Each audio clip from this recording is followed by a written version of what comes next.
பத்திரிகை நண்பர்களிலிருந்து அனைவருக்கும் வணக்கம். முதல்ல இந்த மாதிரி சினிமா ஃபங்க்ஷன்னா ஃபஸ்ட்டு டைரக்டரை பற்றி தான் நான் எங்கே போனாலும் பேசுகிறது. ஆனால் இந்த படத்தில் இந்த விழாவில் வந்து முதல்ல ப்ரொடியூசரை பற்றி பேசுகிறேன். பட் அவரும் ஒரு டைரக்டராக இருக்கிறதுனால அவருக்கு தான் முதல்ல என்னுடைய நன்றி. ஏன்னா நான் தயாரித்த அந்த படம் கூகுள் குட்டப்பா வந்து ரொம்ப வருஷத்துக்கு அப்புறமா, தெனாலிக்கு அப்புறமா கிட்டத்தட்ட 20 வருஷம் கழித்து நான் மறுபடியும் ப்ரொடக்ஷனில் வரும்போது தயாரிக்கிற படம். ஸோ அந்த படத்தில் வந்து நம்ம அசிஸ்டன்ஸை இன்ட்ரடியூஸ் பண்ணோம்.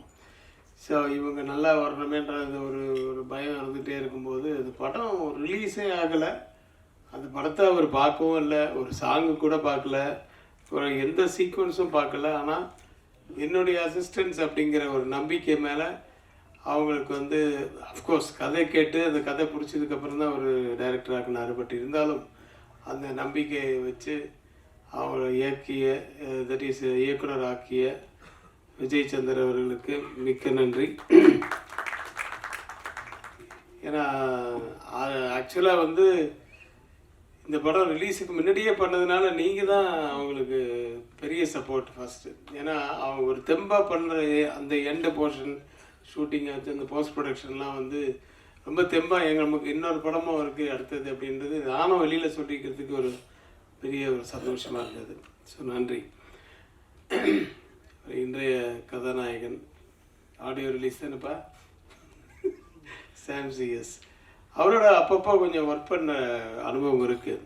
இந்த கலைஞர் நூறில் கூட என்ன வந்து நான் இந்த கலைஞர் தசாவதாரம் பண்ண சொல்லி ஒரு 10 இயக்குநர்கள் வந்து நம்ம ஆஃபீஸில் வந்து உட்காந்துட்டாங்க, இன்றைக்கி தான் பண்ணோம், ஏன்னா தசாவதாரம்னு இருந்தால் நல்லாயிருக்கும் அப்படின்னு சொன்னேன்.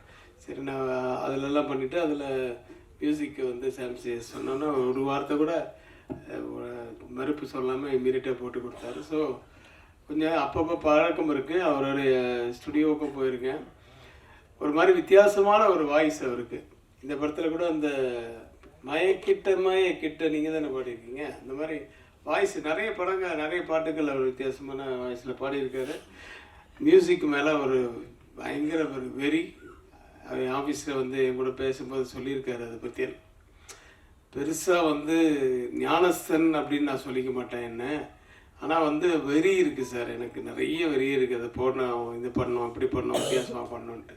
அந்த வெறி கொஞ்சம் கொஞ்சமாக தெரியுது ஒவ்வொரு படத்துலையும், அப்படி மெருகேறிட்டே போகுது. Continue that. All the best sir. Art director Ilaiyaraaja மிக எனக்கு வந்து ஒரு அருமையான நண்பர். அந்த நிறைய லொக்கேஷன்ஸில் ஷூட் பண்ணோம். அந்த கோட்டிக்குப்பா சுதீப் படம் கர்நாடகத்தில், அதாவது இங்கே இந்தியாவுக்குள்ளே தான், ஆனால் நிறைய அங்கே பெங்களூரு, மறுபடியும் சென்னை, மறுபடியும் கொடைக்கானல், இது மாதிரி நிறைய இதில் பண்ணோம். ஸோ நிறைய அவருடைய அனுபவங்கள்லாம் கேட்டுக்கிட்டேன். அவர் தான் விஸ்வரூபமெல்லாம் பண்ணியிருக்காரு. ஸோ அந்த விஸ்வரூபத்தில் எப்படி அந்த நேச்சுரலாக இதெல்லாம் பண்ணிங்க, அப்புறம் கமல் சாரோட எப்படி அப்படின்ற மாதிரி விஷயங்கள்லாம் நிறைய சொல்லுவார். இனிய நண்பர் அவர், நல்ல ஆர்ட் டைரக்டர்.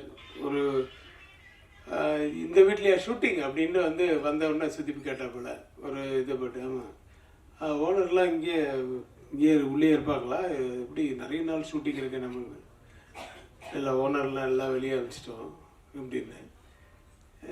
இப்போ வெளியே அனுப்பிச்சிட்டிங்களா, வேறு இடத்துல இருந்த லொக்கேஷன் செட்டுக்கு அது அப்படின்னு. சுதீப் வந்து நிஜமாவே வந்து பார்த்து ஆச்சரியப்பட்டார். எவ்வளோ நிறைய படங்களில் வந்து அவர் நடிச்சிருக்காரு, அவர் பார்த்துருக்காரு. அவரே ஒரு இயக்குனர் வேறு. அவரே வந்து அது வந்து செட்டு மாதிரி ஃபீல் பண்ணாத ஒரு வீட்டை வந்து பார்த்த உடனே நிஜமாக ஃபீல் பண்ணார்ல, அதுதான் நமக்கு சக்ஸஸ். அந்த செட்டுன்னு தெரியாத அளவுக்கு. ஸோ அது இங்கே தான் நம்ம லாயர்ஸ் காலனியில் பண்ணோம். ஸோ இது மாதிரி நிறைய அனுபவங்கள் இருக்குது அவரோட. வாழ்த்துக்கள் என்னுடைய அசிஸ்டன்ஸுக்கிட்டேயும் ஒர்க் பண்ணதுக்கு. நிறைய டெக்னீஷியன்ஸ் ப்ளஸ் பிரதீப், அது எல்லாருக்கும் என்னுடைய வாழ்த்துக்கள். நிறைய பேர் எனக்கு நேரடி பரிச்சயம் இல்லை, ஆனால் படம் நான் பார்த்தேன். ஹன்சிகாவுக்கு எந்த மாதிரி பெர்ஃபார்மன்ஸு வரும் அப்படின்றலாம் தெரியும் எனக்கு. ஆனால் இதில் வந்து டக்குன்னு சேஞ்ச் பண்ணுறதெல்லாம் வந்து ரொம்ப பிரமாதமாக பண்ணியிருந்தாங்க. சில இடத்துல வந்து அந்த ஃபேஸ் எல்லாம் சேஞ்சு பண்ணி அது பார்க்கும்போது அதில் சிஜி வேறு இதில் இருந்தது. பட் அது ரொம்ப ரொம்ப நல்லா இருந்தது. எல்லாமே அந்த குழந்தைக்காக தான். அந்த சென்டிமெண்ட் இருக்குது படத்தில். சென்டிமெண்ட்டு மட்டும் இல்லை, அந்த செகண்ட் ஹாஃபில் அந்த சென்டிமெண்ட்டு தான் ரொம்ப அது டச் ஆகிற இடம். அதுதான் ஒரு குழந்தைக்காக. கார்டியன் என்ற டைட்டிலே வந்து என்ன சொல்ல வராங்க அப்படின்னு சொல்லும்போது, அந்த கார்டியன் டைட்டில் அந்த எண்டில் தான் எனக்கு வந்து திருப்தியாக இருந்துச்சு. It's really she is a Guardian for that girl அப்படின்ற ஃபீல் வந்துச்சு. அதுக்கு மேலே கதையை சொல்லக்கூடாதுல்ல.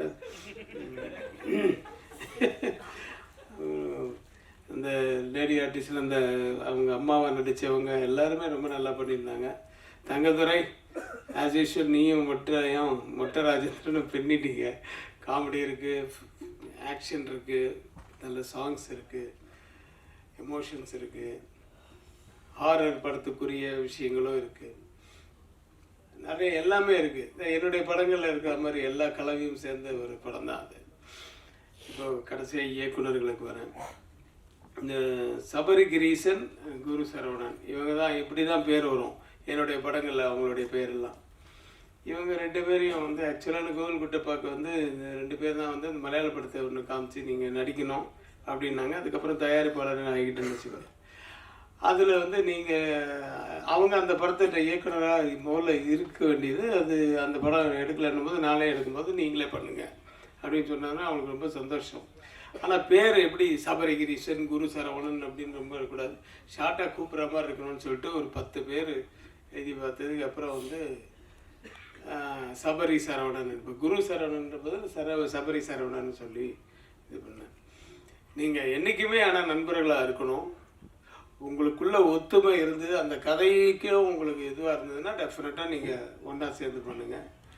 அப்படி இல்லையா தனித்தனியாக பண்ணால் கூட உங்களுக்குள்ளே இருக்கிற அந்த ஃப்ரெண்ட்ஷிப் மட்டும் போகக்கூடாது அப்படிங்கிறத நான் சொல்லியிருக்கேன் அவங்கக்கிட்ட. ஏன்னா எல்லா விஷயத்துலையுமே ஒத்து வரணும் இல்லையா.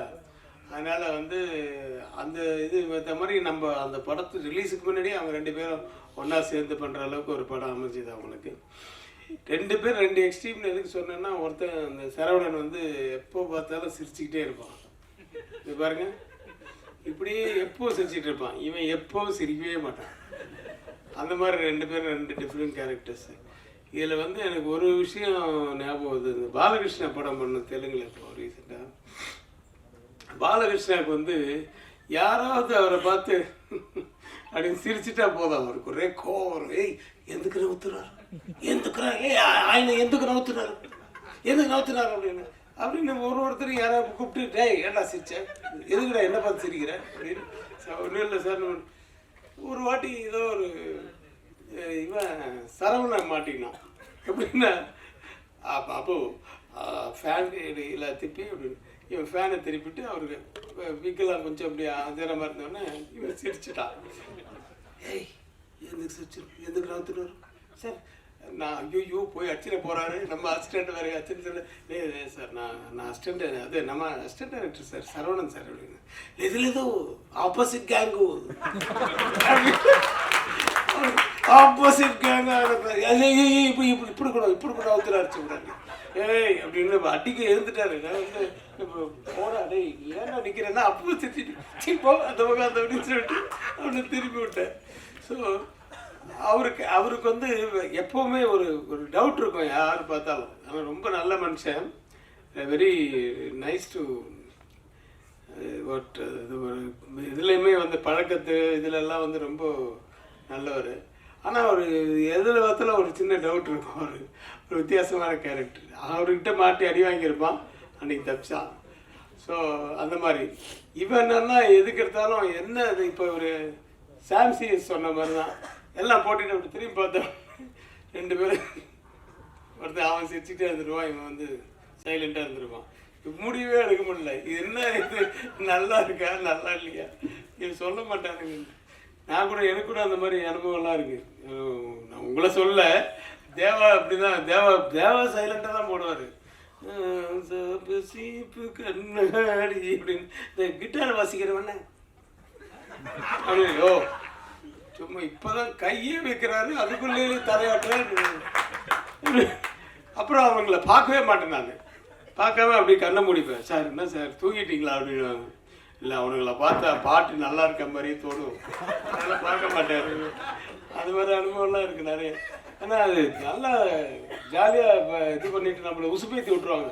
அவங்களுக்கு என்ன பாட்டு ரெண்டு ஓகே அவனுக்கு போன முடிஞ்சிச்சு, அடுத்த மீட்டருக்கு கீழே ரெடியாக இருப்பாங்க ஆளுங்க. அது மாதிரி டைப்பு. ஸோ அதுதான் இவங்கக்கிட்ட அந்த மாதிரி தான். சபரி வந்து ரொம்ப லாஃப்டராக நான் அவனை பார்த்ததில்லை. ஒரு ரொம்ப சத்தம் போட்டு சிரித்து நான் பார்த்ததே கிடையாது. இத்தனைக்கு அண்ணன் பையன் அவர் வந்து என்கிட்ட 10 வருஷமாக அசிஸ்டன்ட் டைரக்டராக இருக்கார். இருந்து இப்போ தான் டைரக்டராக இருக்கார். ஸோ இருந்தாலும் வந்து அவன் ஒருத்தர் ஒரு கேரக்டர் சொல்கிறார். எனிவே எங்கே இருந்தாலும் வாழ்க, நல்லபடி இன்னும் நிறைய படங்கள் எடுக்கணும். இந்த படமும் வந்து நிஜமாகவே வந்து நான் பார்த்ததுனால சொல்கிறேன், எல்லா கலவைகளும் இருக்குது, ஒரு சென்டிமெண்ட்லேருந்து எல்லாமே இருக்குது. ஸோ இது தியேட்டரில் மிகப்பெரிய வெற்றி அடையணும்ட்டு எல்லாம் வல்ல இறைவனை வேண்டி வாழ்த்துக்கிறேன். நன்றி, வணக்கம். Thank you sir. நன்றியை வழங்க திரு தயாரிப்பாளர் விஜய் சந்தர் அவர்களை பேச வைக்கிறோம்.